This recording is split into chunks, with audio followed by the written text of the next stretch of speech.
the art of patience, and the price of a bet. The sun was shining brightly over the United States Marine Corps base, but inside the duty hut, the atmosphere was thick with the scent of old coffee and the quiet tension of a friendly card game. Sergeant Vince Carter sat across from his rival, Sergeant Hacker, his eyes narrowed as he surveyed the cards in his hand. Outside the window, the rhythmic sound of boots hitting the pavement provided a constant background hum to their afternoon. Hacker leaned back, a smug grin playing on his lips. He looked toward the door where a young private had just departed after a long, earnest conversation with him. Hacker sighed with an exaggerated air of importance and told Vince to take it easy.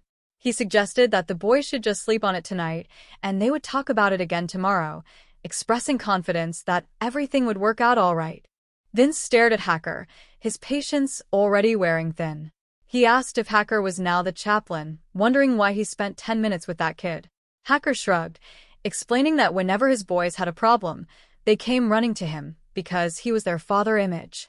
Vince scoffed, telling him to just play the cards and stop acting like a parent. The game continued in silence for a moment until Vince threw down a card. Hacker immediately called for a new deal, claiming he had a good hand, but Vince had ruined it. Vince countered, saying he knew exactly what Hacker meant, and that was why they were starting over. Hacker began to lecture Vince about the responsibilities of being a sergeant.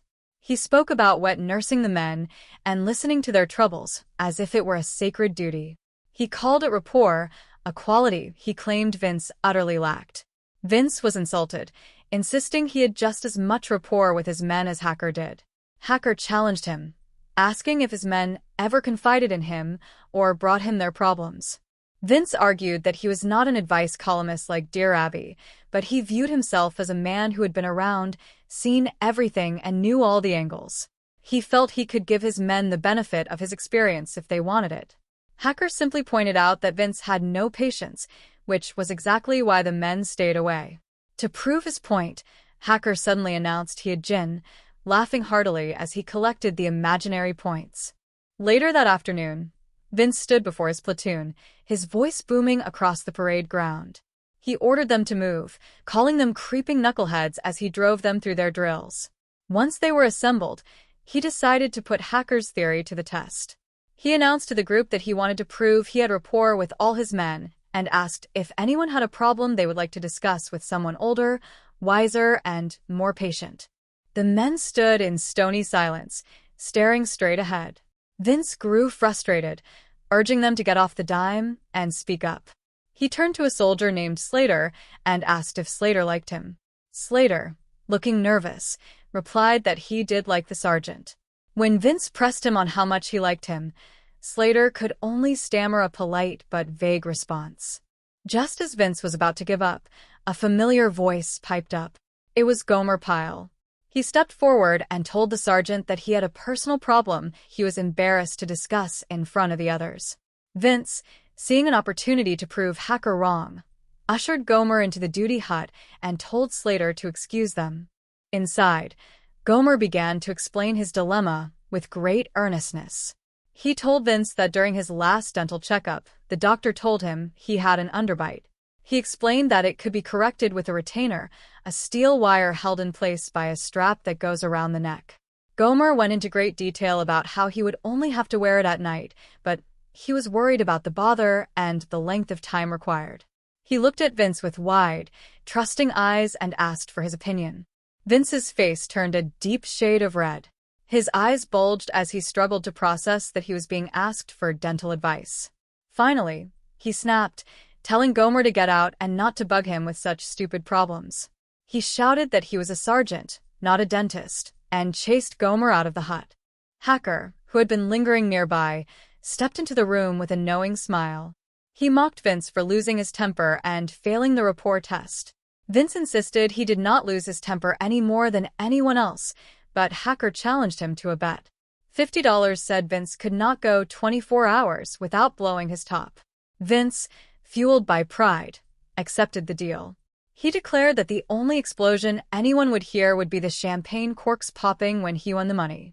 The clock was set at 1700 hours. Vince turned to Slater and told him to make a note of the time. He was determined to remain calm, no matter what happened.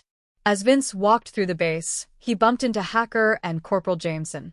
They were talking to Gomer, who was still looking a bit dejected. Hacker, playing the part of the concerned mentor, encouraged Gomer to try talking to Vince again. He lied to Gomer, telling him that Vince actually missed their father and son talks and was likely just in a creative train of thought when he snapped earlier. Gomer, being naturally kind and trusting, believed him and decided to give his sergeant another chance. A short while later, Gomer found Vince in the duty hut. He timidly asked if Vince was currently on a train of thought. Vince, remembering the $50 bet, forced a tight smile and asked what Gomer wanted. Gomer launched back into the discussion of his underbite, explaining how it made him the last one to finish an ear of corn. Vince, clenching his fists until his knuckles turned white, told Gomer to just get the retainer and make the appointment. Gomer was overjoyed and thanked him profusely before leaving. Vince breathed a sigh of relief, but the challenges were only beginning. Throughout the day, Gomer seemed to be everywhere. While Vince was inspecting the area, Gomer accidentally bumped into him. Vince swallowed his anger and told Gomer it was his own fault for not watching where he was going. Later, Gomer decided to spruce up the duty hut to show his appreciation. In his excitement, he accidentally knocked over Vince's prized sword, which was a souvenir from the Incheon landing. Vince watched in horror as the sword fell, but he maintained his composure. He checked the blade and, seeing no damage, thanked Gomer through gritted teeth. Gomer then tried to dust near Vince and accidentally rubbed the sword against the sergeant's skin. Vince winced but did not scream. He told Slater later that he was getting cramps from holding in his anger, but he was determined to win the bet. Hacker, seeing that Vince was holding out, decided to intervene. He met Gomer and convinced him that Vince's strange behavior was due to mental stress. He told Gomer that Vince was holding everything inside and needed a shock to let off some steam. Hacker proposed a plan. Gomer should break Vince's sword in front of him. Hacker promised he would substitute the real sword with a cheap fake so no harm would be done. Gomer was hesitant, but eventually agreed, believing he was helping his sergeant's health. In the final hours of the bet, Gomer entered the duty hut with the sword.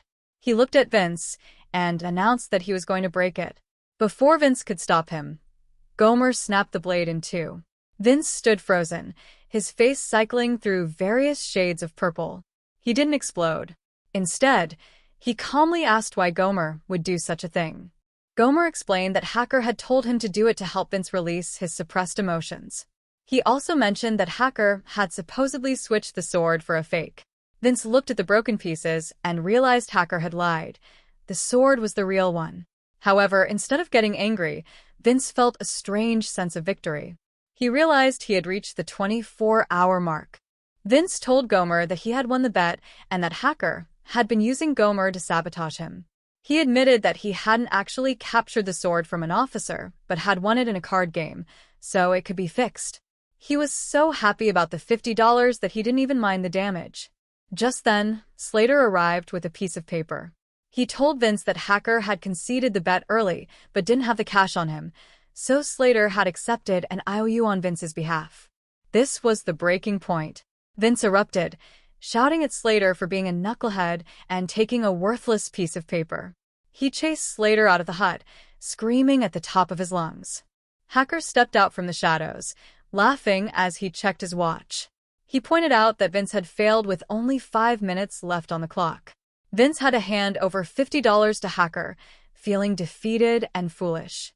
Hacker mocked him, telling him to stay in the minor leagues and not fool around with a professional. Vince's eyes lit up as he realized the situation. He took the paper and demanded the $50 back from Hacker. He told Hacker that it was just as ethical as the sword trick and perfectly legal. Hacker, realizing he had been outsmarted by his own game, reluctantly handed the money back. Gomer smiled, happy that everything had worked out. He looked at Hacker and asked if the sergeant was having stomach pains, suggesting it might be mental and offering to help him let off some steam.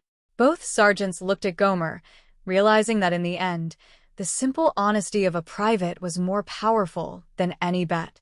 The sun continued to shine over the base, and for once, the duty hut was filled with the sound of genuine, albeit weary, laughter.